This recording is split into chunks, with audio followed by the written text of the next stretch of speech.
My self Bharti Bagati, teacher UPS Arampura. आज हमने class 3 का जो इंग्लिश का लेसन है where there is a will there is a way आधा पढ़ा था। अब उसके आगे हम कंटिन्यू करेंगे। इसमें हमने क्या पढ़ा था, एक बच्चा है, ग्रैंडमा अपने बच्चों को स्टोरी सुनाती है एक लड़के के बारे में जिसका नाम था रफ़ी। वो बहुत ही हार्ड, उसको पढ़ने का बहुत ही शौक था। उसके फादर की डेथ हो जाती है जब वो छोटा था, ठीक है, 4th में पढ़ता था जब उसके पापा की डेथ हो जाती है। फिर जो घर की जो पूरी जिम्मेवारी थी वो उस पर आ गई थी, इसलिए इस वजह से उसको पढ़ाई भी छोड़नी पड़ी थी।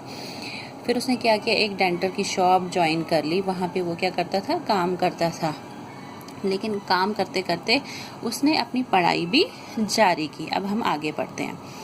कहते हैं the headmaster enrolled him in class 10th and somehow he manage to pass his class 10th। कहते किसी जो हेडमास्टर था उसने उसको, क्योंकि वो क्या करता था, जो उसको मुश्किल होती थी वो घर जाके पढ़ता था, फिर संडे को हेडमास्टर के घर जाके वो चीज़ सीख लेता था। कहते हेडमास्टर ने उसकी एनरोलमेंट कर दी 10th क्लास में और जैसे तैसे उसने पास कर लिया। Then he wanted to join college but he had neither time nor money. फिर उसका क्या था, मन कि वो कॉलेज जाए, लेकिन ना तो उसके पास टाइम था ना पैसे थे। तो वो हेडमास्टर जो था उसने उसको, जो वो बच्चे का उनके ग्रैंड पास से मिला है, वो एग्री टू, उसने क्या किया, उसको अपने घर में रखा। The headmaster in his Rafi would do all the house hold core during the day and study. कहते जो रफ़ी था वो क्या करता था, पूरे दिन का काम कर लेता, फिर रात को वो सोता था। तो फिर जो ग्रैंड पा था उसको, उसका पैशन, उसको जो उसका पढ़ने का जज्बा था वो बहुत ही खुश हुआ। तो उसने क्या किया, उसने उसको थोड़ी सी राहत दी। तो वो शाम को क्या बोलता था, शाम को उसको पढ़ाता था 1 घंटा, ठीक है। तो जो रफ़ी था उसको एनकरेज में प्रोत्साहन मिला इससे। तो उसने क्या किया, उसने आहिस्ता आहिस्ता से ग्रेजुएशन भी पास कर लिया, वो भी 1st डिवीज़न में।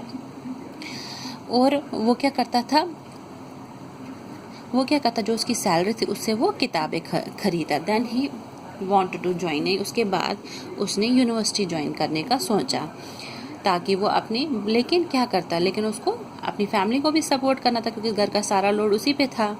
तो फिर उसने क्या काम किया, उसने ट्यूशन शुरू कर दिए, वो बच्चों को ट्यूशन्स पढ़ाने लग गया। वो जब यूनिवर्सिटी से आता था तो फिर वो रात को देर तक पढ़ता था। फिर उसने क्या कर लिया, उसने एग्ज़ाम्स में टॉप कर लिया। फिर उसने जॉब के लिए काफ़ी देर तक स्ट्रगल किया। Ultimately he was selected as a teacher in the university, और आखिरकार उसको एज अ टीचर सिलेक्ट हो गया यूनिवर्सिटी में।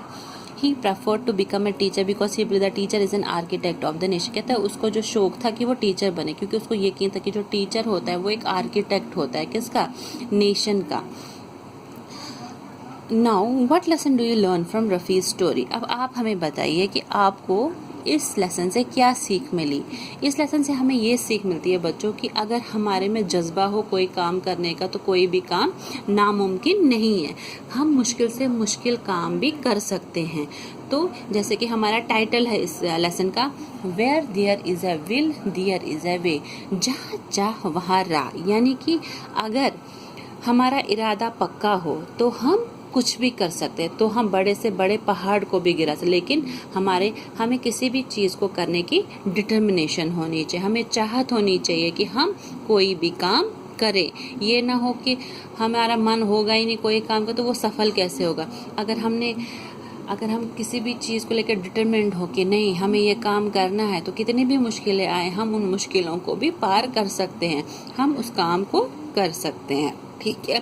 तो इस लेसन से हमें यही सीख मिलती है कि हमें कोई भी काम करने के लिए डरना नहीं चाहिए कि शायद ये नहीं होगा, पहले हार नहीं।